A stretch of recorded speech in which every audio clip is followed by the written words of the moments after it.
So good afternoon, everybody. It's a real pleasure to welcome you here to the European Parliament. Our host for the day, Marcos Ros Sempere, will join as soon as he can. We expect him at or just before 5 o'clock. And for those who've not been in the Parliament before, welcome. I hope it's an exciting moment for you. I still remember my first time coming to the Centre of European Democracy. So today we are gathered because of our mutual interest in the renovation of buildings and specifically educational buildings. And in the room, we have several stakeholders with whom we've never engaged before. And that in part is the objective of the Roundtable, that we can hear their experiences, that we can exchange together, that we can learn from each other, and that will strengthen our campaign, which in the next phase will have to get action at the member state level to implement what we're asking for, which is the deep energy renovation of all educational buildings in the EU by 2035. So that is a theme I would ask you to keep in mind as we debate and exchange today. Inside the team, I've been saying this will just be a semi-structured roundtable. I'm your moderator, but I hope that everyone will feel comfortable enough to speak or bring a story or share a question or an experience so that we can really optimize the learnings that we will go away with today.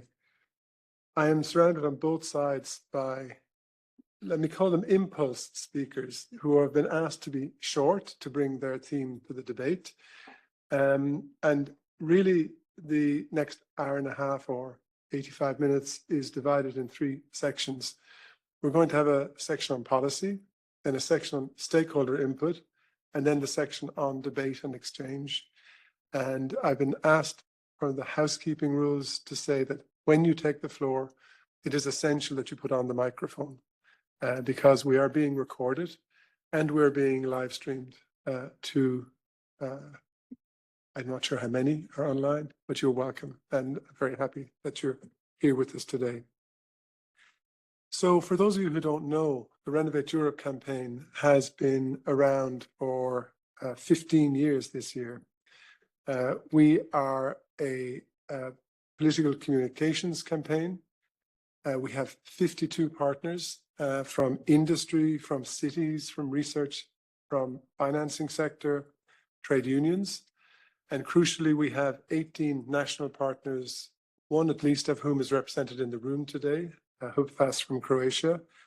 And through those partners, we are seeking to have an impact at member state level on what's happening in the renovation of buildings. Our objective as a campaign is to raise the renovation rate to 3% per year by 2030. And to keep it at that level until 2050. And for those who may not have thought it that way, that's necessary to meet the targets that are legally binding on the member states. The 3% renovation rate over 20 years will only do 60% of the buildings or a little less. And to get to the zero emission standard that's required, that's the level of activity that's needed. In that time, since 2011, we have had a noticeable impact on EU legislation with our 52 partners. At the time it was launched, renovation of buildings didn't feature in EU legislation. It was around new building. Today, I would say that renovation of buildings is the heart or the center of buildings legislation at EU level. And it is thanks, I think, to the partners in the room and to a realization that the huge energy use in buildings, it's 40% of final energy, is so great that without addressing that energy waste, we can't achieve long-term targets. So why are we looking at educational buildings? Educational buildings are really important in the lives of every European. 1 in 5 Europeans goes to an educational building every day of the week, whether they're as pupils, students, professors, or teachers, or whether they work there in the staff, facility managers, etc. So Those buildings are, though, generally in very poor condition, old and in poor condition. The vast majority have been built before 1980. And in our desk research, we found that they are generally cold and damp in winter. They're hot and stuffy in summer. And I don't need to tell you about this week's heat wave and the impact it's having on the quality of education, where schools are literally closing in the afternoons right across many countries of the EU. So those facts mean that parents, pupils, and students simply cannot achieve their best. They can't achieve their potential because the conditions in which they're learning are not adequate to allow them to learn. There's much research that shows that once you get to 23 degrees in a room or a little above, you're already falling below your potential in terms of learning. And in conditions of 30 or 35 degrees, which is being seen this week in France and in Belgium, and has been, I know from my colleague Alessia, been the case in Italy and the southern countries for decades, it's really, really difficult to achieve your potential. So how can we go about achieving our objective in this campaign? We are paying special attention to what are called the National Building Renovation Plans. These are a tool that have been required in the most recent revision of the Buildings Directive. We're going to hear from the European Commission shortly about that tool and about the directive itself. And we will hear an analysis of those from an educational buildings perspective and from a general buildings perspective from a study that's been carried out with our input, but by CLIMACT on my left. So by giving special attention to those national building renovation plans, which are the plans that member states will put in place to achieve the 2050 goals, we hope to convince member states to put educational buildings as a special case, as a front-runner case in those plans, and to release funds, provide technical assistance to local authorities, to educational boards, to towns and villages, depending on how schools are governed, and to deploy innovative techniques to achieve the renovation of the buildings without disrupting the curricula.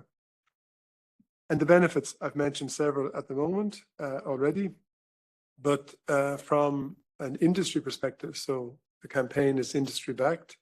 If there is such a program of school renovation rolled out in every member state, there's a stable, predictable market for products, for workers, for construction companies moving forward, and that will bring more quality jobs to the market. So with those introductory words kind of setting the scene, I'm going to turn to our speakers and ask them to also make their medium length presentations. And it's a real pleasure to ask Robert Noy, who's head of unit buildings and products at DG Energy, to take the floor first. So Robert, over to you.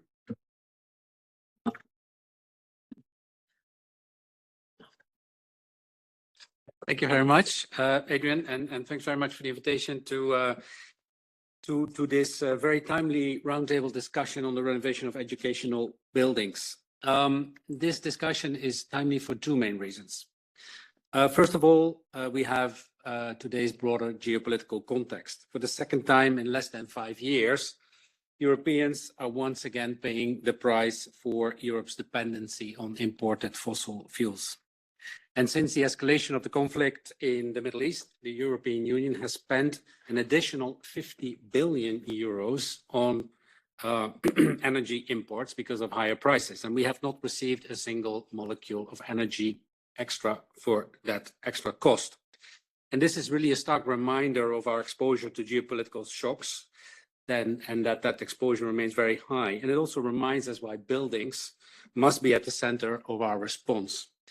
Buildings still account for more than 1/3 of all energy consumed in the European Union and about half of all gas consumption, and that's both direct and indirect gas consumption. And if we want to reduce our vulnerability before the next crisis, it is really one of the key sectors that we need to act in and on. Improving the energy performance of buildings delivers immediate and tangible benefits. It strengthens European energy independence. It reduces bills for households, but also for public authorities, and many of those run schools. It protects Europeans and especially the most vulnerable ones from high and volatile energy prices. And at the same time, it improves comfort, health, and resilience in the places where people live, work, learn, and receive services. And this brings me to the second reason why today's debate is so timely. The ongoing heat wave, and Adrian already referred to this, is once again affecting the daily life of Europeans and people in our member states, with temperatures reaching levels that are, in fact, disrupting learning conditions and are resulting in school closures and reduced schedules. And this is a clear reminder that the climate challenge is already today affecting our children, our teachers, and our school communities. And in this context, the renovation of educational buildings is not only a matter of energy performance or decarbonization, it's in fact a matter of resilience, of health, and continuity of education. So well-renovated school buildings can provide better protection against extreme heat, improve indoor climate, ensure better ventilation and air quality, and create safer and more inclusive learning environments. In other words, renovation helps schools remain functional and supportive places to learn, even under increasingly difficult climate conditions. And this is precisely why the Energy Performance of Buildings Directive is so important. The EPBD provides a strong framework to accelerate the renovation of pure building stock, including public buildings such as schools, while helping member states address multiple objectives at once: energy efficiency, decarbonization, affordability, energy independence, and adaptation to climate change. Now, one of the key requirements under the EPBD are indeed the so-called National Building Renovation Plans, or NBRPs. We believe that these plans are really essential strategic instruments to support the transformation of the national building stock into a highly energy efficient and decarbonized asset by 2050. Now, every member state was required to prepare and submit by the end of last year a draft plan. And today we have received 16 of those plans. So we're over half, and not yet fully where we need to be. We are currently assessing these plans and are going to shortly provide feedback to the member states in view of their preparation of the final plans that they have to submit to us by the end of this year. These NBRPs are a very rich source of information, and they are also publicly accessible because we publish them on our website. And we will also publish our assessment on the website as soon as we will send that to the member states, which we hope to be doing in the next couple of weeks. In the original reporting template, educational buildings are, of course, categorized as public buildings. Member states therefore had to report the current number and floor area of these buildings in their NBRPs. They are also expected to include policies and measures aimed at improving buildings owned by public bodies, and more broadly to explain how they intend to implement the requirements that apply to non-residential buildings. So what can we say today on the basis of the plans we have received about educational buildings? Well, most countries do provide the number and floor area of buildings used for education in their building stock overview. Secondly, while there is usually not a dedicated section of the plan devoted to educational buildings, several countries have nevertheless introduced measures targeting this segment. This is the case, for example, in Austria, Cyprus, France, the Netherlands, and Wallonia. And thirdly, a number of member states refer to educational buildings under broader measures applying to buildings owned by public bodies. More generally, and so looking beyond educational buildings alone, an important message that emerges from these draft plans is that by 2030, most member states foresee reductions in primary energy use in the region of 10 to 25% compared to 2020 levels, and greenhouse gas emission reductions of more than 30%. So this gives you an indication of the scale of the ambition that is currently being planned in Europe for national building stocks. Let me quickly touch upon a couple of other provisions in the EPBD and also in the EED, which are particularly relevant for public buildings. So member states and local authorities are required, have in fact these two levers to trigger renovation in this area. First, under the EPBD, member states are required to renovate the worst performing non-residential buildings in their stock with the 16% worst performing buildings to be addressed by 2030. As Adrian already said, educational buildings often belong to the worst performing buildings, so they should really be in the front line of member states' efforts here. And secondly, under the Energy Efficiency Directive, member states must ensure the annual renovation of 3% of their public building stock to a nearly zero energy building level. And these two frameworks should not be seen in isolation. On the contrary, there's a clear potential for synergies, and renovation of public buildings with a non-residential use can contribute both to the achievement of the minimum energy performance requirements under the EPBD, as well as to the annual renovation target under the EED. And this is indeed particularly relevant for schools, universities, and other educational facilities. These buildings are often aging, energy intensive, they're heavily used. They're also highly visible in local communities and can demonstrate in concrete terms the benefits of renovation: lower operating costs, better indoor environmental quality, improved comfort for students and staff, and a positive educational effect by leading by example. And finally, I mean, there are, of course, a number of other elements of the EPBD that support building renovation for non-residential buildings and educational buildings. On the one hand, the financing. On the other hand, there is technical assistance. We know that public budgets today are constrained. We believe that successful large-scale renovation strategies have to rely on a smart combination of public and private sector financing. And while public grants remain important, they are clearly not going to be sufficient on their own. And for example, things that is promoting, an instrument, a tool that's promoted by the EPBD are energy performance contracting, which can be particularly useful in the public sector. We also know that public budgets can benefit from favorable fiscal and statistical treatment, including off-balance sheet treatment, when the relevant Eurostat conditions are met. We have also instruments like ELENA or the European Energy Efficiency Fund, which are available to public local authorities to support with their renovation programs. We also know that technical assistance is very important. Local authorities often do not have the capacity nor the expertise to deal with renovation, both from a technical as well as a financial perspective. The EPBD pushes a broader support framework, for example, through the establishment of one-stop shops, which should also be available for public authorities and not only for individual citizens.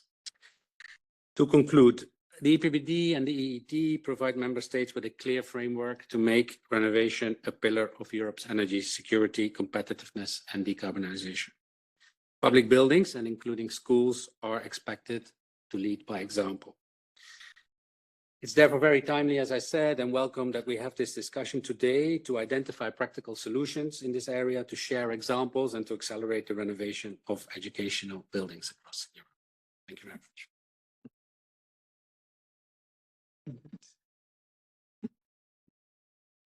Thank you, Robert, for that wide-ranging presentation of the policy context. And thank you for mentioning the EED, the Energy Efficiency Directive, because indeed we see that as one of the benefits for member states in taking up our call, that it makes them easier to achieve that target of 3% deep renovation of the floor area of their buildings. So now turning from the policymaker to the researcher, if I can put it that way, Quentin, could you give us your analysis of the National Building Renovation Plans and as much as you can on educational buildings, and indeed your experience with Wallonie on that program that you're talking about? That would be interesting. Thank you for the invitation. First, I'm part of the group for who it's the first time in the building, and I'm also part of the group who has kids that can't go to school this week because of the heat wave. So actually, together with a group of industry and civil society organizations, we conducted an analysis of 6 first national building renovation plans, not with compliance perspective, but with the perspective of, is it a robust delivery framework? Is it credible to really deliver the ambition that it states? Because we've heard that ambition are quite well aligned with the intention of the EPBD. So when we look at the glass, which is half filled, let's say that the plans show that they align with long-term decarbonization's objectives, and they include relevant, innovative, and transferable instruments. Also, there is an opportunity to improve the ambition given the two-stage application process, so member states can revise their copy if they want to. Let's also look at the glass half empty. While the main challenge is no longer the ambition, we see that there is a delivery challenge that remains really huge. We miss an integrated delivery system with gaps that are similar across the different plans. Typically, limited conversion of the targets into operational pathways, insufficiently structured financing instruments, under-dimensioned delivery capacity, and a lack of predictability for the different actors, be they finance actors, industry actors, local actors, etc. 5 conclusions that we got from the analysis. First, good news, there are solid foundation in the plans. But there is a gap which is operational, and the bottlenecks are systemic. So there is an opportunity to improve, and we suggest that there be strong coordination between the member states if we want to pick the right provisions that we see as inspiring in the different plans. So that was in a nutshell. I will develop a bit more the conclusions of the analysis. As Adrian said, it was high level, but I strongly believe that most of the conclusions actually apply when we want to focus on the educational buildings. Which were the countries we analyzed? We looked at Wallonia, Bulgaria, Denmark, Portugal, Romania, and Spain. And we focused on a series of topics like standards, regulatory backbone, financing instruments, social robustness. And together with the group of organizations, we considered the following analysis for the provisions that I invite you to have in mind if you read the plans yourself. Okay, are the provisions explicit? How mature do they look like? Is it just an intention, or is it already implemented? Are they quantitative ambitions? Is it delivery credible? Is it socially robust? Can it be actually scaled, or is it really pilot phase? How is it integrated with other policy instruments? And finally, is there a framework to evaluate the impact of the policies that are provided? We limited the analysis to the content of the NBRPs themselves. So if other actions are, we did not evaluate the policy in place, but really what was in the copy of the plans. What you find if you go on the website is 3 documents together in one PDF.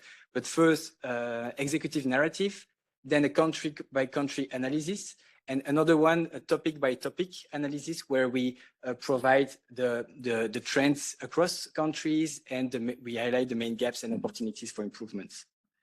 If I zoom on the gaps that we saw, so long-term objectives would benefit to be translated into annual renovation rates, number of buildings, number of square meters, renovation depth, priority segments. It's lacking in the plans.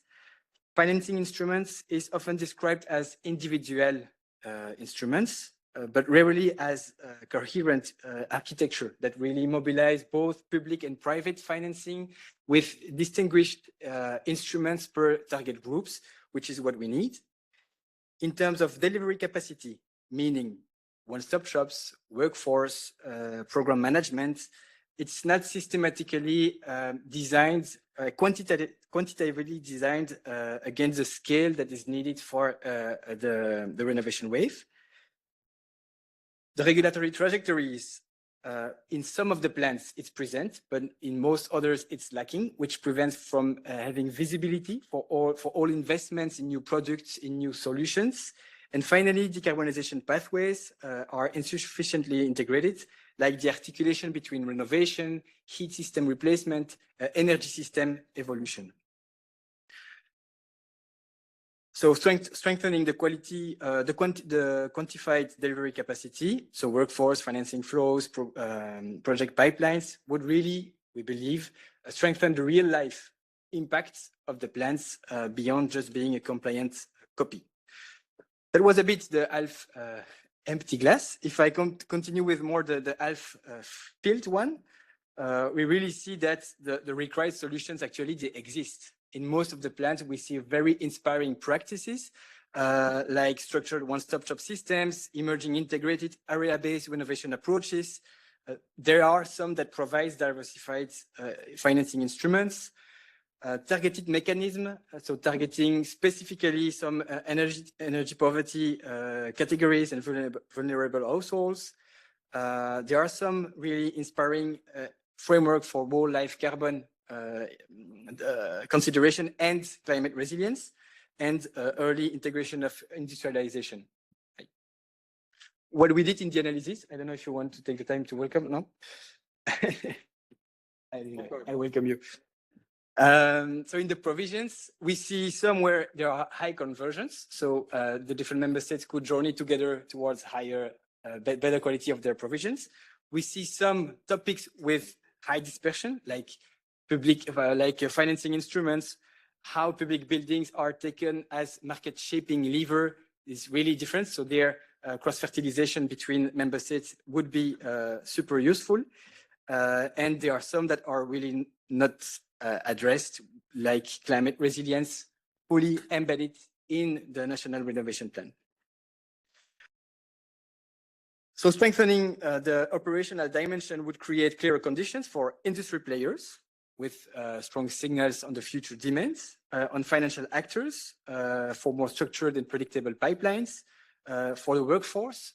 Something that we lack is quantified training efforts, targeting the right skills to make sure that the right job, right skills are available when activating the demand.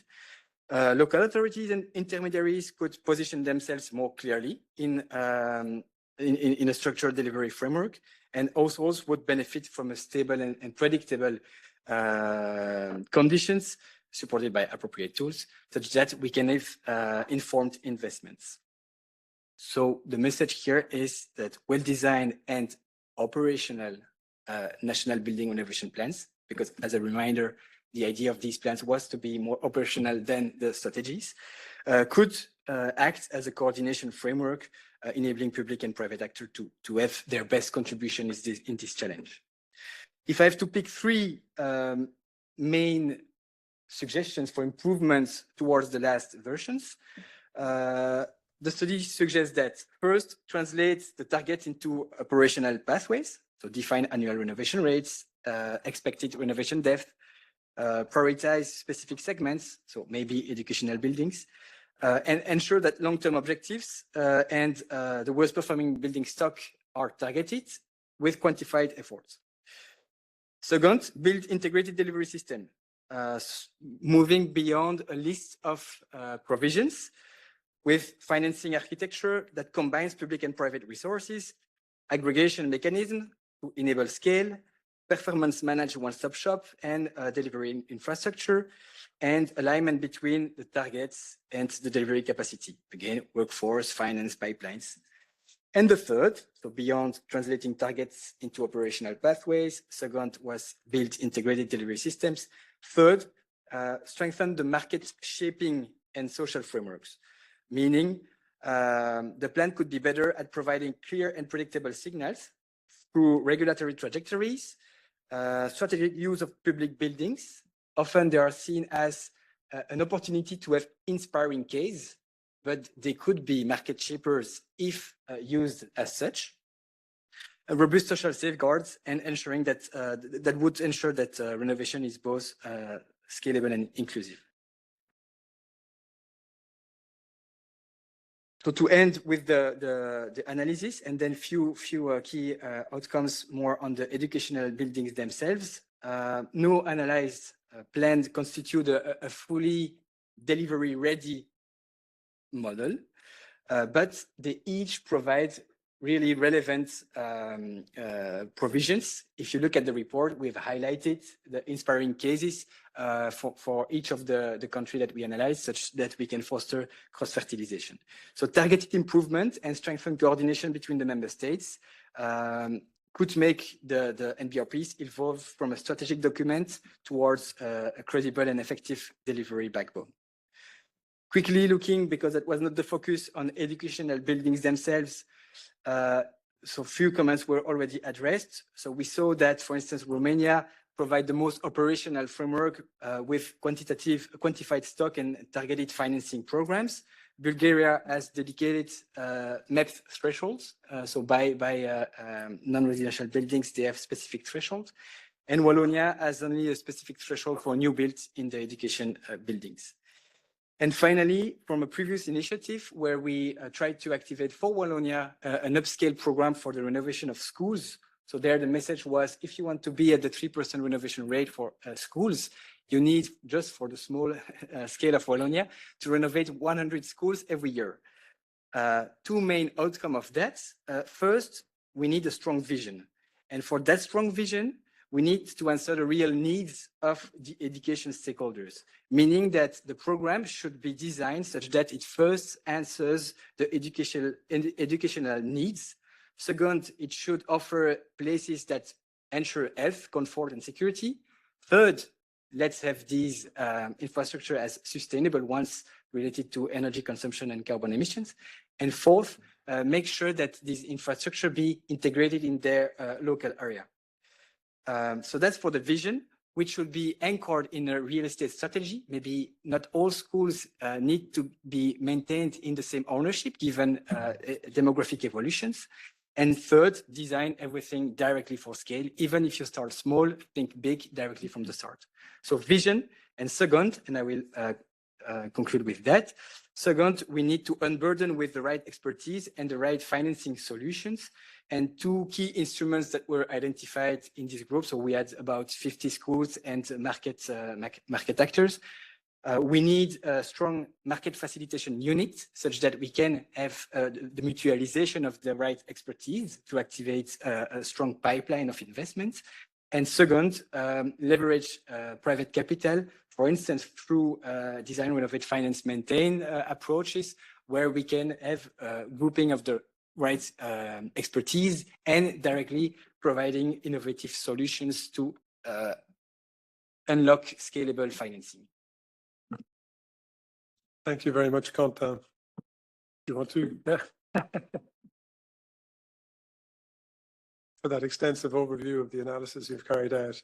We've been joined, as you see, by our host, Marcos Ros Sempere, but he has said to me he will take the floor as in the program after the interventions from the speakers. So you ended with a very good segue to the next part of the program, because we are now going to hear from the education sector, at least from two parts of the education sector. It's my real pleasure to introduce Andra Kuna-Ramsey, who is representing students. She has come from Croatia for the event. So delighted to have you, Andra. You might say a few words about your association first and then the experiences. Thank you. Hi, well, thank you for having me.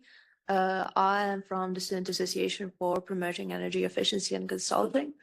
We are based in Zagreb, Croatia, and this year we celebrated our 15 years of existence. I'm here today because in May we conducted a survey with Renovate Europe about how students and pupils generally view the educational buildings where they spend most of their day, basically. The building, the aim was generally to bring voices of young people in these discussions about educational buildings and renovation in general. About one half reported that their classrooms are either too hot or too cold, depending on the time periods, and generally very stuffy. Their priorities basically lie in heating and cooling, as well as better ventilation and generally better air quality in their classrooms, which aligns well with the energy experts we have here today. The only good, the most students that we surveyed that filled out a questionnaire agreed with that the correlation between the quality of their education and the quality of the classroom that they're in, of the building that they're in, is very high. Some of them even told us that during the exam season, sometimes they had to wear gloves during the winter because they couldn't write. Some told us that during the summer, they didn't have AC, so they had to open the window, but below the window, there was a trash, so you couldn't breathe anything. Because of a lot of buildings in Croatia are also culturally very old and protected. They couldn't even, a student actually wrote that they told them that they couldn't put ACs in their classrooms, but the teachers had ACs in their rooms. And it's the same cultural building. So students see that some things aren't fair, some things aren't actually done right or done correctly. And 67% are actually very interested or somewhat interested in actually being in this sort of conversation.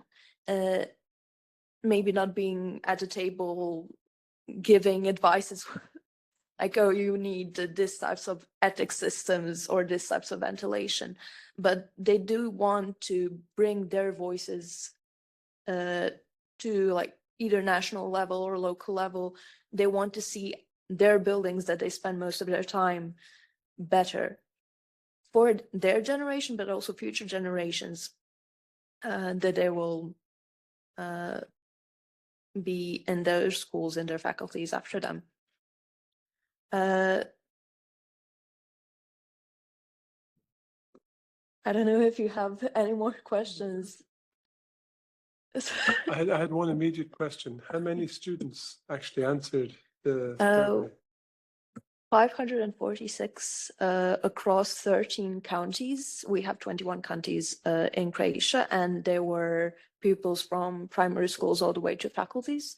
Most of the answers were from the capital, from Zagreb, but most educational buildings are in Zagreb as well. So it's sort of a correlation between the two.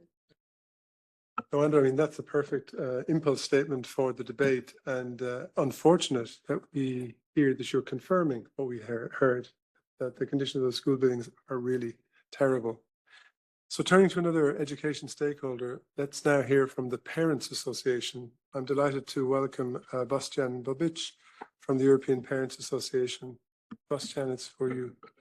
Thank you, Adrian. Thank you for the floor. So I'm Bostian, I'm father of three, and I'm representing the European Parents Association. We are based here in Brussels, for those who don't know.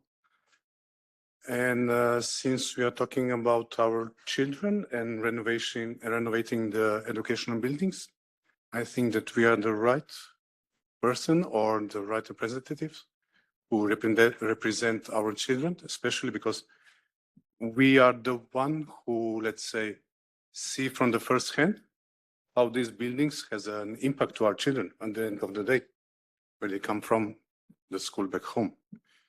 So yes, we as parents, we do support this goal of renovating of this school buildings by the year of 2035. And yes, of course, we all want to have a healthier and safe spaces for our kids. This is, I think that we all agree with this one. So we wouldn't want to go to the new big or even renovated building. So this is something that we really support too. But from parents' perspective, again, energy efficiency should never come at the cost or at the expensive of the quality of education too. So we have to have this perspective in mind too. So if we can go to the, let's say, to the reality on the ground, it really doesn't matter if we are talking about this public school, which are run by the local municipalities, or we are talking about private schools, which are run by individual funders, their budgets nowadays, they are really, really tight. So if there is like a local municipality or school board that has to choose between energetically a new facade, let's put it this way, or costly energy efficient facade, and investing into a modern school equipment, school excursions, getting better teacher, or having attracting good teacher, then parents will always choose the knowledge and quality education or teaching. So if in the future, let's say, I'm going to put it this on the other perspective. So energy efficient walls without quality substance inside is just like an empty shells. Sorry. This is the reality. So another thing that I would anchor to colleague here,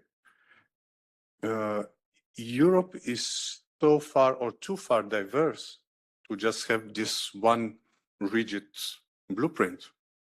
It's just, let's say, one size really doesn't fit all, because we have, as a parent association, we have this honor or privilege that we can visit many schools by our member states, by our memberships in different countries in Europe. And let's say that technical needs that the school wants or needs to, let's say in Cyprus, it's especially because now this heat waves, which are also here in Brussels too, can really be nonsense for, let's say, a member state which is based in, I don't know, or a school which is based in Iceland. So it's just like black and white. So we cannot just fit everything for all. This is one thing. And it was already mentioned, but from my expertise, also from my country, let's say that we also have to look at the types of the buildings that we are looking at or dealing with. Because on the other hand, we have a lot of those very almost prehistorical buildings from the previous century, where there's a lot of architectural rules that has to be followed. And then we have a lot of those buildings which are built from, let's say, in that post after Second World War era, which is just poor concrete, no isolation, very energy, costly buildings. But what worries us as parents most, from my personal experience too, that oftenly those buildings are not structurally safe. So let's put it this way, when we renovate those buildings from energy perspective, we also have to take a deeper look or another look at those buildings from the structurally safety. So because the building's basic stability and our children's physical safety must always come before an energy certificate. So this is another reality that we have to face with. The school calendars and school scholastic days, this was something that was already mentioned or it was already touched. And it's present nowadays and now also again here in Brussels. So the scholastic years, let's say mostly in European countries, are finishing that in mid-June, but some scholastic years are finishing, let's say, deeply in July. But that means that the final exams that the children are taken, they are taking it in those preheated, overheated rooms. So instead of getting some knowledge out of them, or actually that they should put their concentration into that exams, we are just testing them from the endurance. But this is not what we are trying to reach out of them.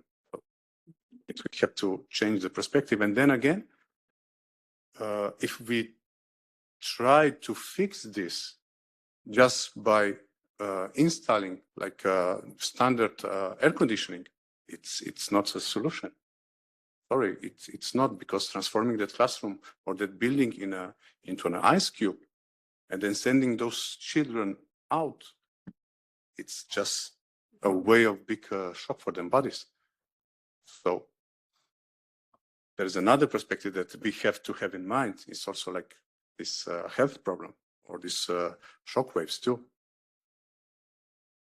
So yes, we don't need those quick industrial fixes. This is the message that we got from our parents or from our members too.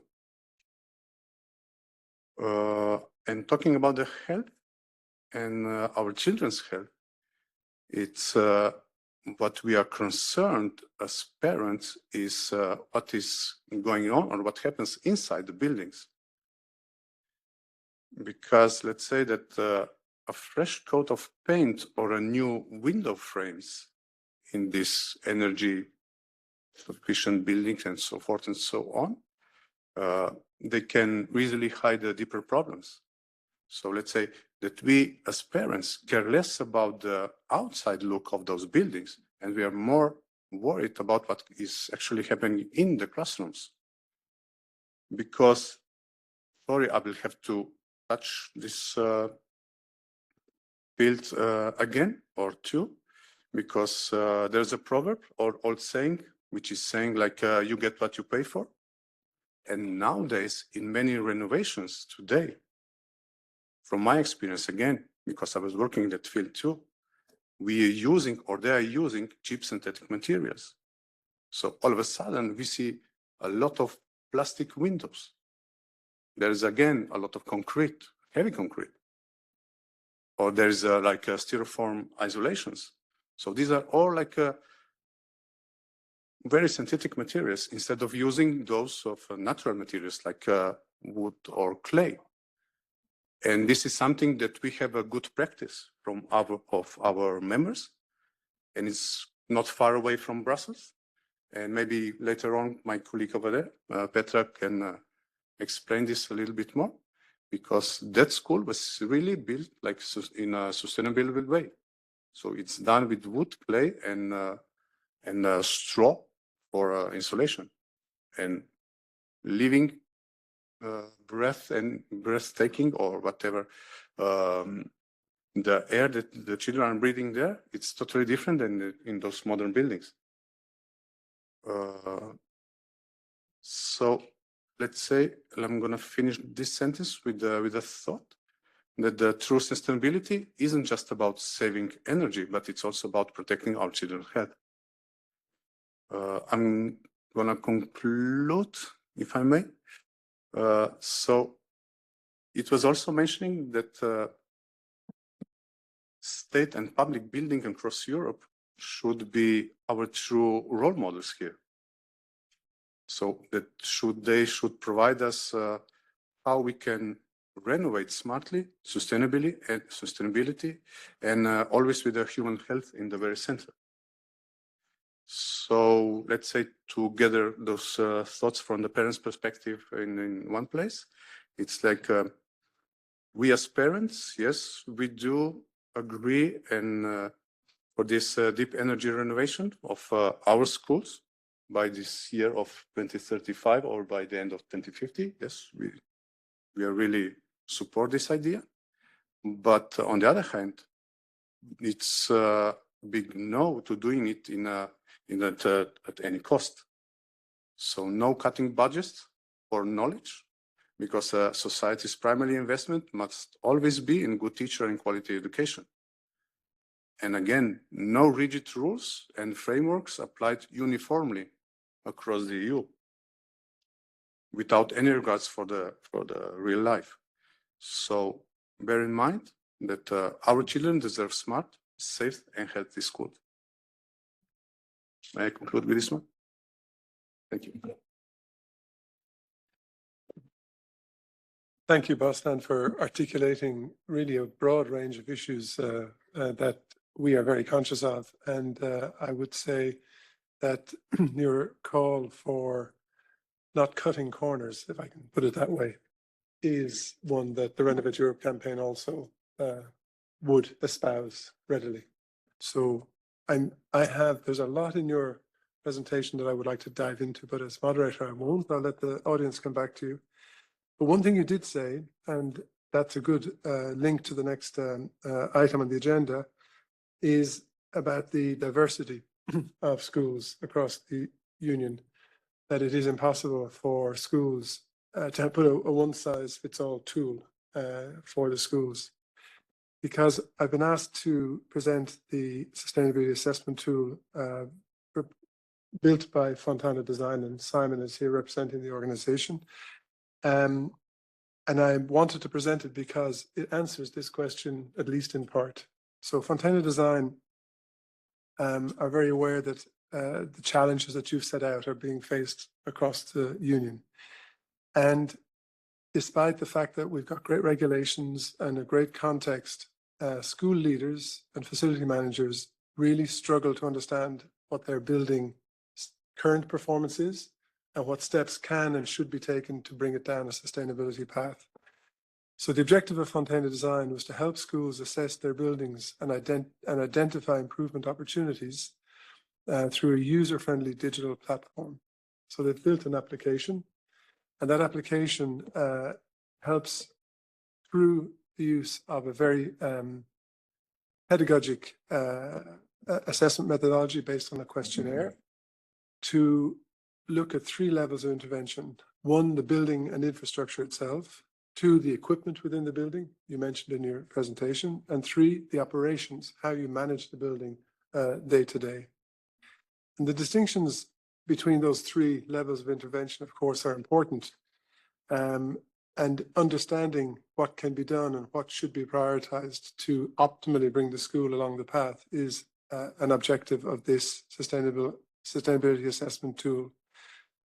It is based on the Belgian, because it's a Belgian company, Belgian and European legislation, and on international recommendations.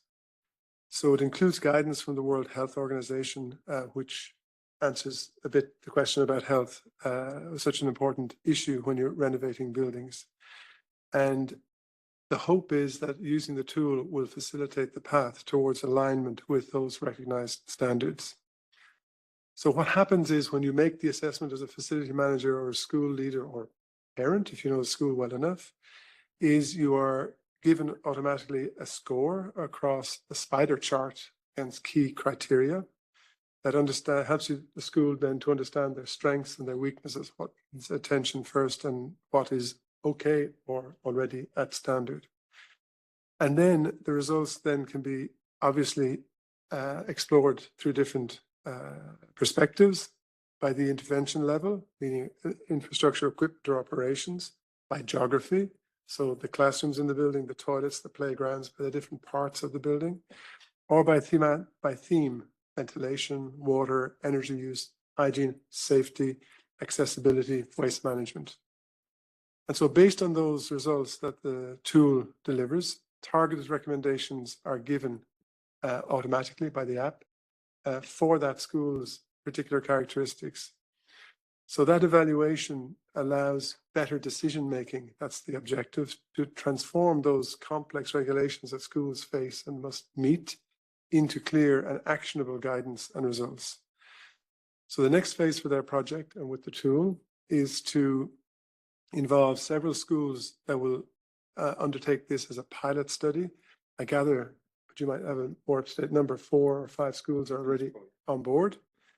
And from September, they will use the tool and it will be assessed so the tool can be improved. So I think for one, we at the Renovate Europe campaign will keep an eye on this tool and see what's happening, and we can use the campaign to publicize the output and whether the reaction of the facility managers and or the heads of schools are to the use of the tool, and see if it's replicable then across countries to really help on the how and what we should do first. So Simon, that's my interpretation of the presentation event. Okay. And so on to our last presentation, and here I'm very pleased to introduce Angelika Toto-Ormuz from HUPFAS, our Croatian national partner. And Angelika, you'll have already heard a lot in the intervention so far, some of which resonate or don't resonate with your own case. But please give us an idea about what can happen at national level. Hello, ladies and gentlemen, my friends.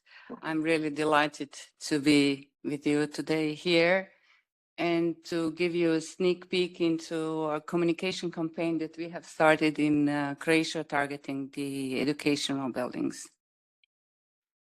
First of all, I would like to start my presentation with a story, with a testimonial of a student that we were talking to. She's a faculty student, and she referred to the time before her faculty building was completely renovated. This is what she said to us. In winter times, we would be sitting in the lecture hall wearing fingerless gloves and scarves in order to stay warm and to survive the lecture. In summertime, the same room would be half empty because one side of the room was unbearably hot. This is not an isolated testimonial in Croatia, unfortunately. This has been the reality of thousands of students across Croatia. Let me share another story, one of transformation. In Croatia, as you may know, we had a series of earthquakes in 2020, and a heavily damaged building stood abandoned. It had been a prison and a police station. Today, the same building has been completely renovated and transformed into a music school with 430 children learning, practicing, playing. Where there was once cells with prisoners, today there are beautiful classrooms. Where there was silence, today we can hear music. And this is what renovation can do. It can turn a place of the past into the space for the future. I would like to share with you a few statistical data which will show you why Croatia is a perfect match for this campaign. 1 in 3 schools in Croatia is in the lowest energy class.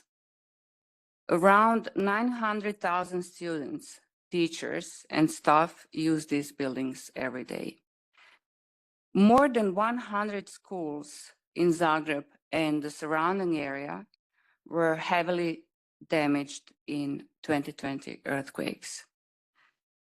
Too often they face poor air quality, uncomfortable temperatures, outdated infrastructure.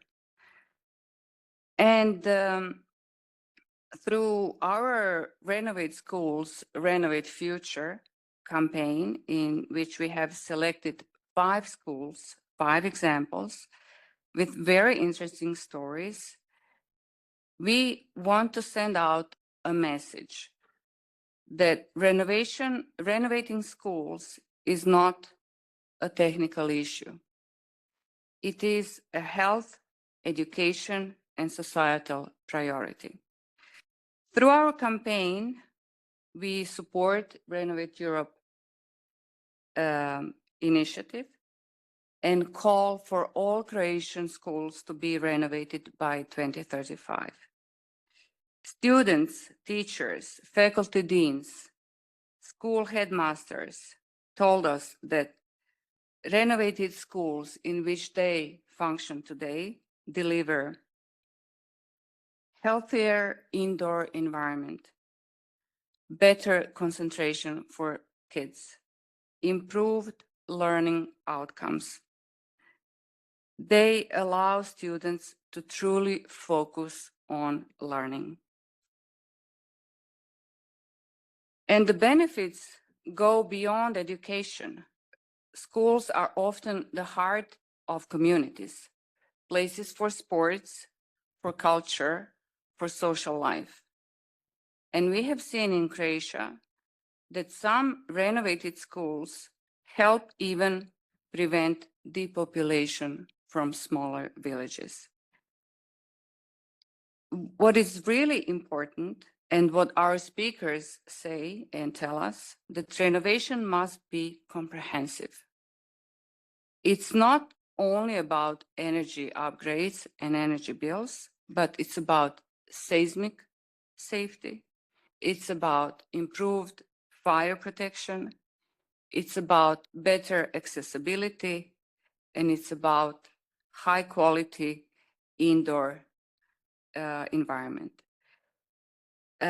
This is how we create schools that are safe, sustainable, and future-proof. Thanks to EU and national funds, and also thanks to earthquakes, we have seen a huge progress in Croatia. In Zagreb and across Croatia, hundreds of schools are being renovated. Entire learning environments are being completely transformed. And with every project, we see the same results. Students return more motivated to renovated schools. Teachers work in better conditions. Communities gain completely new energy. Last but not least, renovation projects ensure jobs and business for construction industry. We often say that young people are our future, but the truth is the spaces in which they learn define their future. By renovating schools, we invest where it matters most. We invest in young people, because when we renovate schools, we renovate the future of Europe. Thank you.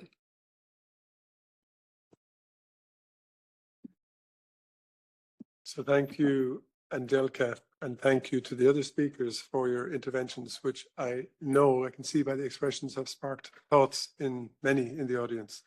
But before we open the floor, I'm going to ask our host to give his reaction, at least to what you've heard so far. Thank you, Andre. Thank you very much. Thank you for inviting me to host this event. When you invited me to host this event, I didn't doubt any single moment. You know, maybe most of you don't know, but I will explain why I didn't doubt any single moment. I didn't hesitate. Here I am this afternoon in my table hat as an architect that knows how to renovate buildings, as a teacher, a professor at the university that knows how it feels inside a classroom, and also as a member of the European Parliament that knows or tries to incorporate our experience into our regulations, our directives, our resolution, our policies that we deliver every day.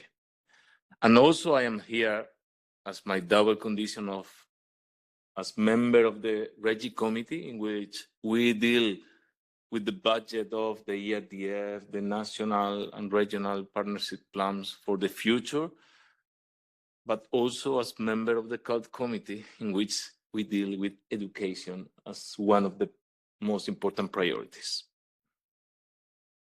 But maybe the most important thing is because I am from a region of Spain in which, as of today, we are 40 degrees.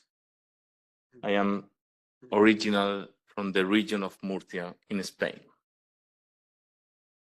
We live in a region in which we don't have heat waves. We don't have. We live in a permanent heat wave during 150 days every year, over 25 degrees. more than 30 days every year over 35 degrees, not 3 days like we are going to suffer tomorrow in Brussels. But the thing is that 40 years ago, in 1980, it was only 90 days over 25 years. It was only, no, I have mentioned 55 days over 35. It was only 30 days over 35. It means that in 40 years, we have almost doubled the time we are exposed to high temperatures. And what's the matter in my region? The thing is that our primary and secondary schools, they are not equipped with air conditioner. They aren't.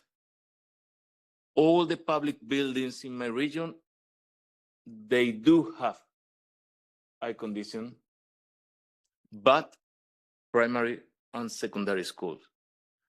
And we are watching in the TV, the parents doing contests and protests every day during the past month, during the last year, during the present years. And we have sorry to say that, we are in the house in which we speak about politics. We have a government during 30 years that it is denying the climate change. And it is not investing one single euro in the classroom. And one councillor from another region, but from the same party, 2 weeks ago said that this is not a problem to be in a sauna or a classroom converted into a sauna, because the heat, the hot, stimulates the creativity of the children. Please, we have to stop that. We have to tackle this problem. This problem is not only a problem of buildings, it's the problem of our children. It's the problem of our future. And we have to go and we have to establish policies to go for that. The thing is, here we are dealing with two different issues. Education, which is apparently not the competence of the European Union. It is not, but we can do things. And buildings, which is apparently not a competence, but we can do a lot of things. How can we deal with that?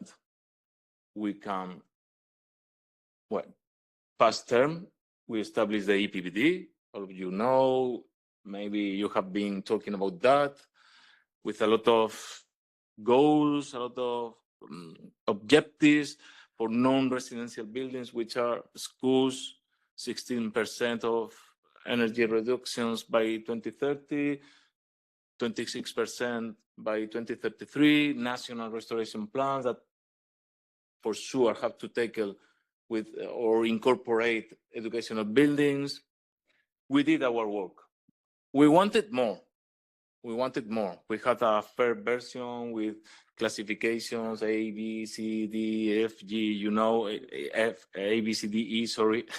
We started making the by 2030, 2033, but at the end, we adopted that. But this is a good starting point.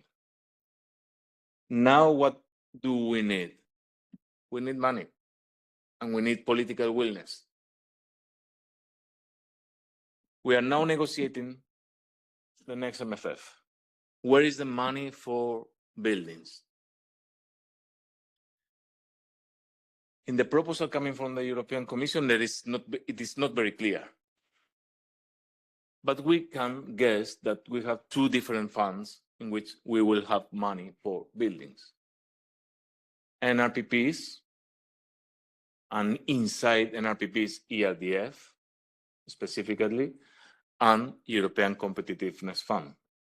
These are the two possibilities. I will speak as my role of rapporteur of ERDF, and we are delivering our proposal next week. Okay, so don't be impatient. Next week you will have our proposal. But let me say, the position of the Parliament is that ERDF shall be equipped with 248 billion. It was adopted in the interim report in April. Let's see what happens, because the Council is not very much in favor of our positions, but we are on that process. And we are going to deliver next week that 13% of this ERDF, this European Regional Development Fund, shall be earmarked for integrated, territorial, and sustainable urban development strategies. Not all schools, primary schools, secondary schools, are in urban areas, but the majority of them, they are. But also, we, in our regulation, are explicitly mentioning the support to the modernization, digitalization, and strengthening of educational system and their infrastructure. So it will be in our proposal the possibility that the different regions that receive ERDF money can allocate to renovate their schools. This was my compromise when I accepted my condition as rapporteur. We have also allocated more things that, for me, this is the main idea that I wanted to launch this afternoon, that there are politicians here in this chamber that listen to you, listen to your experiences, students, parents, technicians, professors, experts, take all this knowledge and try to integrate. Maybe sometimes it's just enough one sentence in the regulation that says we can support modernization, digitalization, and strengthening of educational system and their infrastructure. It means that it can be allocated also to renovate energy system, because energy efficiency, because the whole ERDF is addressed under the main goal of the European Union to tackle the Green Deal and to go on the energy performance renovation. So we also have other initiatives like the new European Bauhaus. You have listened to me maybe a lot of times speaking about new European Bauhaus, but I will not go further because we don't have much time for this conversation. But I wanted to say thank you. Thank you for involving on that. Thank you for coming to the Parliament. Thank you for joining all the different stakeholders, students, parents, experts, technicians. And thank you for having this debate. And thank you for giving to me and other members, because I'm sure that Adrian will spread the conclusion of this session to other members, because it's very useful for us.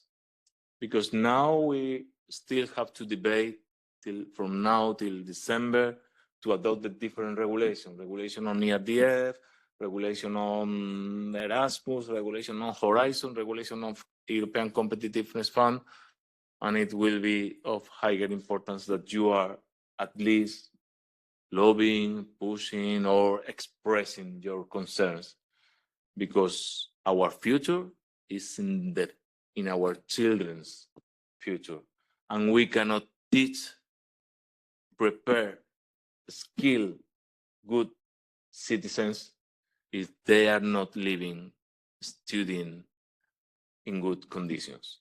So let's go for that. Thank you.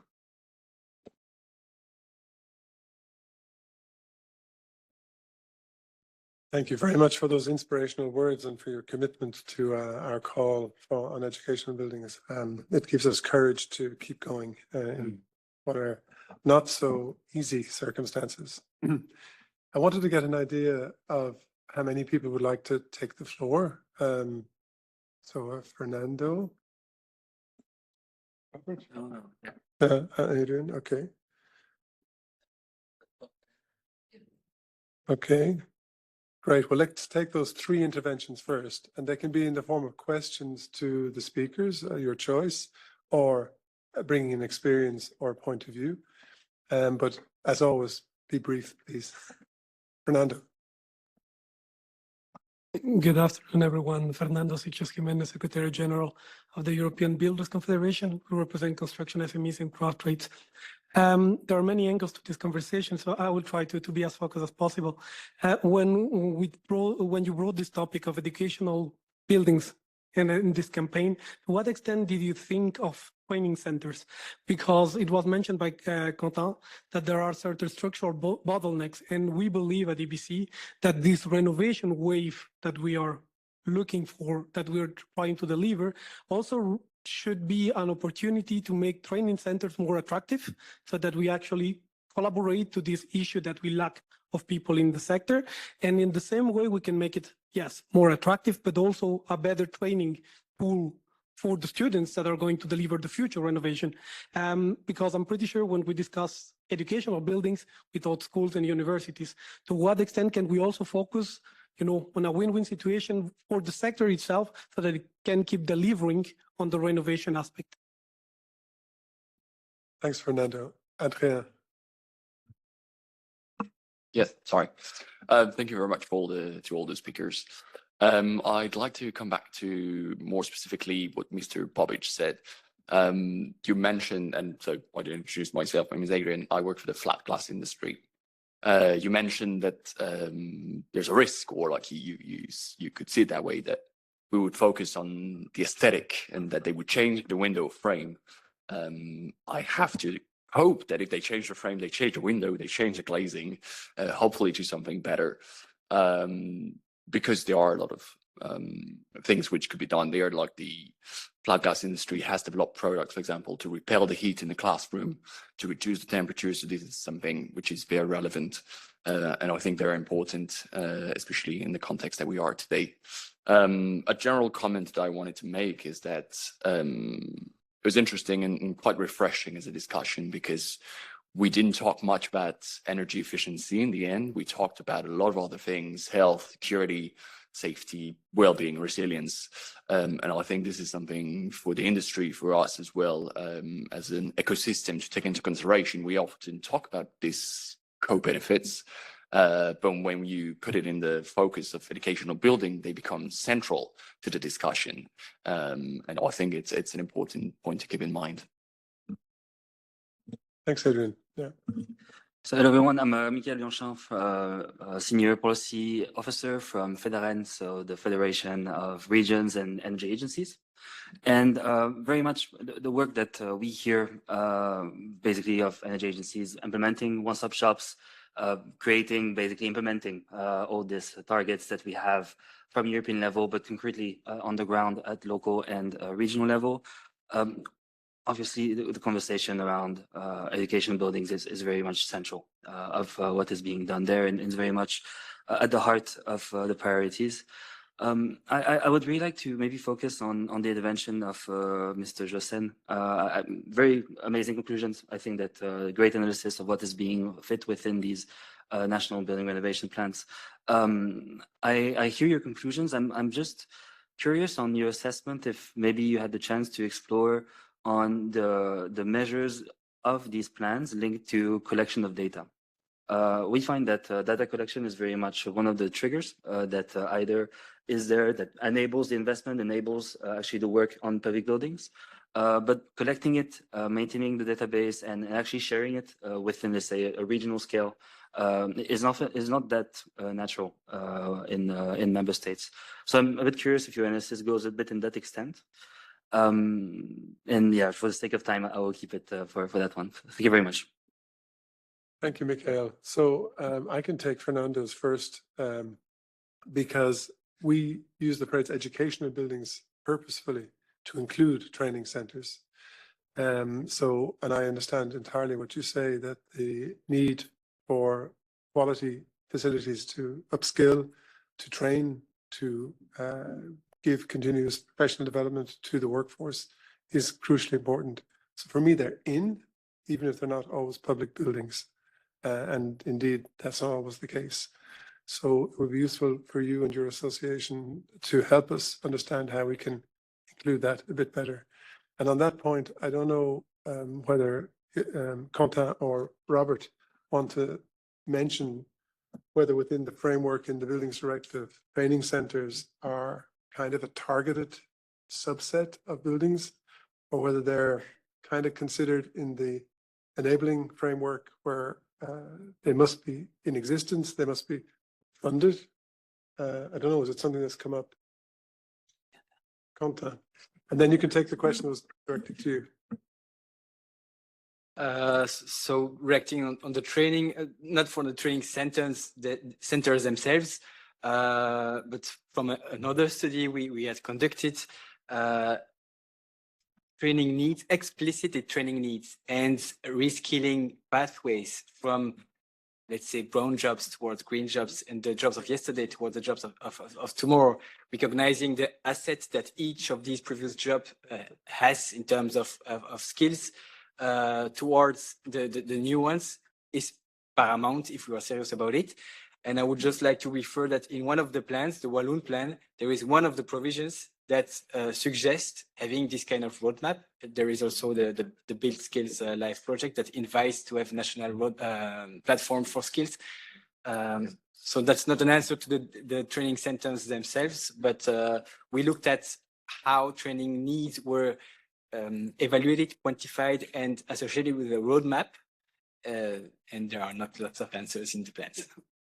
And for the question on data, so this exercise was not, we did not scope this issue, but what I can share is that in another scope, the European Energy Efficiency Financing Coalition, which has national hubs, in that hub for Belgium, we put data at the center of the first working group, coming a bit with your question, like the data challenge. And the surprise, the good news from statistical operators was that the answer was actually what you are asking, we can do it. We have all data, but we have no resource. And you are kind, you ask for energy and building, but you know, agriculture is asking the same questions, mobility is asking the same questions. So what we agreed on for this first working group on data knowledge for this Belgian hub is that we should have a joint paper from all the stakeholders working and needing data to plead for additional resource for these kind of centralized operators. Also because what was shared is because of this lack of data, everybody is doing its own assessment based with lacking data. So they leading to false answers, but still spending limited resources. So that was the main input. It's feasible. We need resource, a bit like always the same challenge. But the good news was that actually data are available. And I think the building stock observatory work by the Commission is also something in the right direction.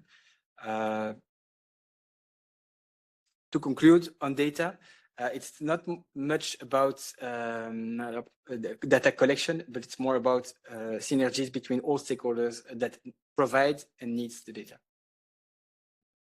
Thank you, Quentin. So before we close, I wanted to go back to the European Commission and have Robert give us his reactions to what he's heard this afternoon. We have to end, as usual, in the Parliament sharp. Okay, 2 minutes might not be a problem. And I still want to give just a few moments for Marcus to close the event. So, Robert. Yes, thank you. So, I mean, very interesting to hear the examples and to hear the issues that are still out there. I'm wanting to bring the conversation a little bit back to the financing. I mean, we heard from you that the Parliament in its deliberations on the next MFF is as always improving the Commission proposal. So that's very helpful. And we are from our side also looking very much forward to seeing how, in particular, the money that went through the RRPs and the RRF to building renovation, which was many billions of euros in the member states, is going to be replaced in one way or another by what is going to happen under the NRPPs and maybe the European Competitiveness Fund. Now, my question would be, or my observation is, well, how can we scale what we have heard? And so we have heard in Croatia, there are really good examples in many member states.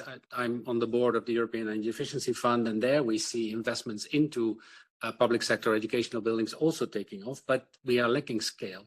And so there is a question to in a broad sense, how can we help scale up? What are good practices, bringing both public sector money, which will never be enough to do everything we want, combine it with private sector money to make sure that we really scale up, aggregate all these projects, whether that's at regional level or at member state level. So that would be something I would very much be looking forward to try and develop. Also in the context of the Better Homes partnerships, which I haven't raised, but is something that we are really trying to develop also in the context of scaling up renovation across the EU. So thank you once again to all the speakers, and the last word to our host, Marcus.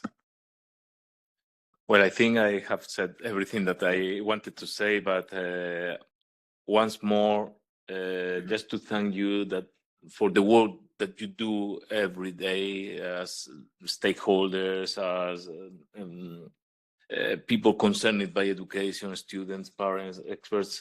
I think it's too important. It's very important that you are going on that and coming to the European Parliament, coming to push also the European Commission, coming not to push, but to explain the possibilities. You know better than nobody the conditions in the schools. You know better than nobody the builders, the technicians, the things that we can improve. You know better than everyone how can we improve our regulations, our funding, our programs. And we need your knowledge.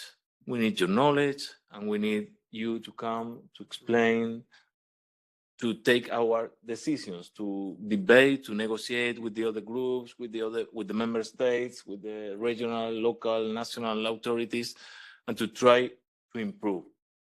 But don't lose a point of view that even if there are some examples like the one that I have addressed in my regions, in the global situation of the European Union, if we look 50 years ago and we have improved a lot. And this is the good reality of the European Union project. And this is why we have to still go on supporting and believing in our European Union project, because it's the only way to improve the quality of life of our citizens. Thank you.